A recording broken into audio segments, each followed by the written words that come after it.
Oui, et vraiment ça annonce, ça veut dire quoi? Que vraiment on aura beaucoup de pluie. Vraiment. Donc Papa Ablaye Seck Ndaanaan, Suñu Ndaanaan, Kulu Ndaanaan, khalife général des Kangam, doit déjà organiser le monde rural. On aura beaucoup de pluie. C'est ça, hein? Ah oui, non attention, hein, on aura beaucoup de pluie. On est juste vers la fin du mois de juin et on a des premières pluies à Dakar. Avec des dégâts. À Dakar. À Dakar. Parce que Jacques Bauer était jusque tard dans la nuit à la rue 9, angle 6.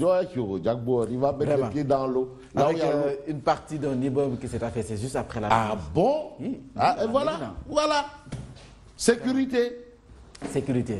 Et Jacques Bauer et son ami Bamba Fall. Ah, ils étaient ensemble. Qui était devant, qui était derrière? Je ne saurais répondre.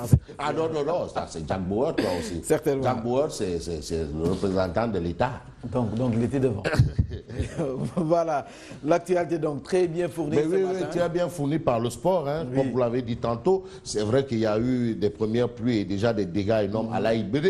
On sait à l'AIBD qui a été inauguré il n'y a même pas 6 mois. On parle de dégâts énormes, hein. Des dégâts énormes. Aujourd'hui, apparemment, si on voit un peu le film des choses, l'AIBD a tout l'air d'un Pakoulambay. Donc, on va retenir comme Pakoulambay. Voilà, on retient ça. On retient aussi la tribune. Je ne sais pas si tout est OK, parce que vraiment, c'est souvent ça. Donc, tu me prêtes main forte. Bam Sidi, on a ici tribune, la tribune. Non, c'est plus la tribune, c'est tribune. Voilà, tribune. Il n'y a plus là, c'est tribune. Le quotidien tribune. Voilà. Tout est rentré dans l'ordre. Merci. Et on a en arrière-plan un terrain de football. Voilà. C'est pour un peu dire ce qui va se passer. Ciao Sakhir. Colombie, Sénégal, aujourd'hui à 14h05. 14h. Impossible n'est pas sénégalais. Ça, c'est la tribune. Non. Patriotisme oblige. Desad, pays des tirailleurs. Pays du lion. Pays de la Diop. La Diop Gonelati. Albouri Ndiaye. Djadjan Ndiaye. Ah, ils sont là, Djadjan Ndiaye. Et Ndateyal. Et de Ndateyal. Attention, impossible de pas sénégalais. Qui dit Ndateyal pense à Aïda Mbodji, la lionne du Sénégal. Avec la femme de Wallo. Ah non, Ndateyal qui pense à Aïda Mbodji. Bon. On a impossible n'est pas sénégalais à la une de la tribune. Libération, titre, le Sénégal acquitte ou double face à la Colombie à 14h GMT, 14h heure du Sénégal également. Yes, we can.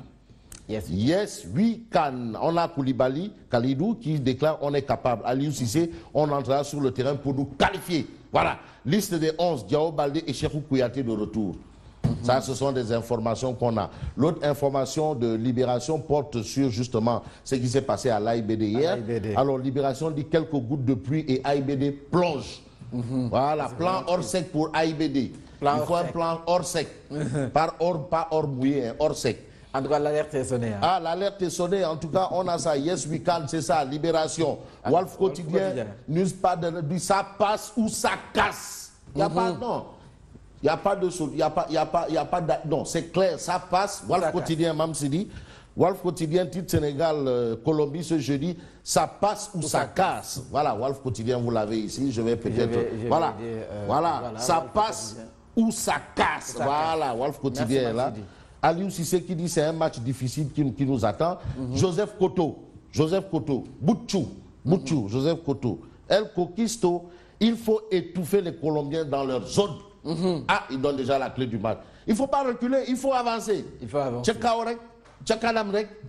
Ciao Sakhir. Allez, Achamber, tous les mots là qu'on utilise.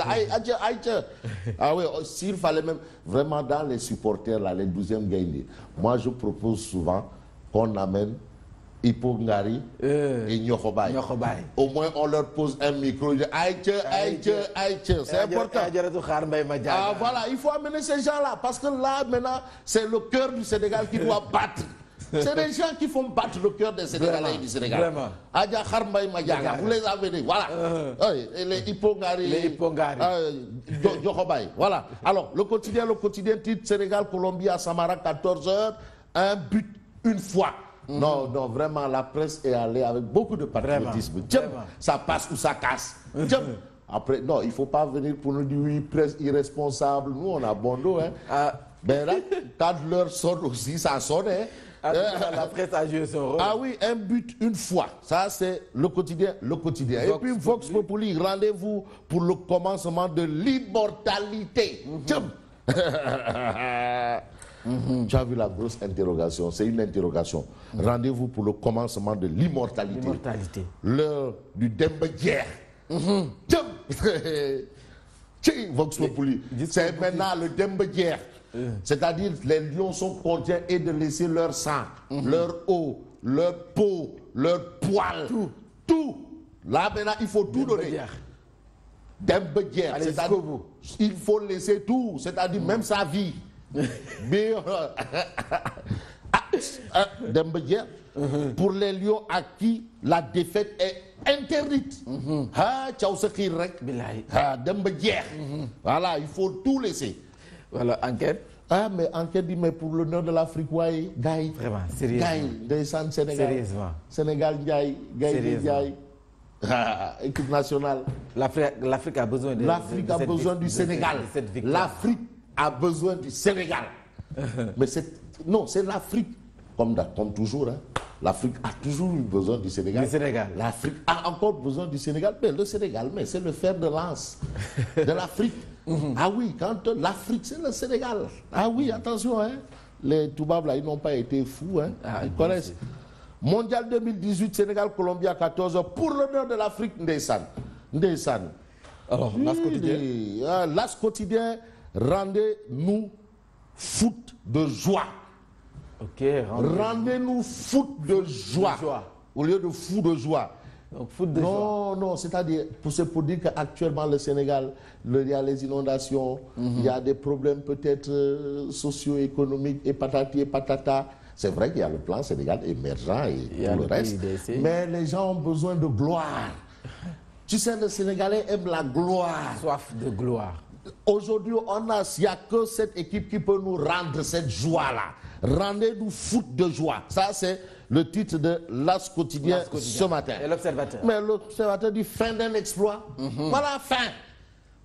On veut l'exploit. Diao, Baldé, Kouyaté, Gassama titulaire, Aliou Cissé, la seule option c'est de nous qualifier. C'est vrai, monsieur le coach. Il faut se qualifier. Mais Diao Sekhir, Demba-Guerre. Demba-Guerre. Il n'y a pas, on laisse rien. Jusqu'au bout. Jusqu'au bout. Pour reprendre Moustapha Dias. Donc, nous avance 7 milliards. 7 avance, 7 milliards. Nous avance. Ah oui. Alors, c'est quotidien. Mais Russie 2018 pour H, Sénégal, Colombie à Samara, les Lions à 1 point des 8e. À 1 point. Koundung. Koundung. Chundung. Pas 1,01 ou bien 0,1. Chundung.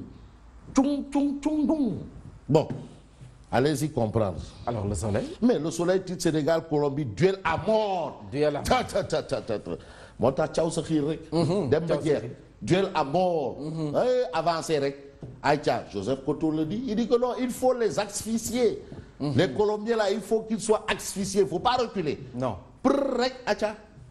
Accélérer la cadence. Ça, il faut, voilà, là, il faut une expression de Bibi. Il faut accélérer la cadence. Voilà, il faut l'accélérer. Il n'y a pas de recul. Attaquer. Voilà. Alors, Réumi quotidien. Mais on reste avec Réumi quotidien, les Lions, l'espoir de tout un continent. C'est sûr que Tata Khadi Kamara, en tant qu'ancienne, en fait, Djarafman, parce que c'est les Djarafman, moi je suis Giaman, comme le président Doudouad, ouais. Nous les Giaman, bon, mais Tata Khadi Kamara, Djarafman de son état, une ancienne du Djaraf, doit vraiment attendre ce match avec impatience parce que c'est important pour la suite et du football sénégalais et du football africain. Donc la rencontre c'est à 14h. 14h05. Nous croisons les doigts. Là, on croise les doigts. Parce qu'on a besoin de cette victoire. Ah oui. On croise les doigts, on veut cette victoire. C'est important. Il le faut. Il y a de l'argent, il y a l'argent. Il y a l'argent, donc, il y a la bonne préparation, il y a tout. Donc reste uniquement la victoire. Hein? Voilà, rendez-vous demain. À demain, Inch'Allah, avec une bonne nouvelle. Ah, Amin.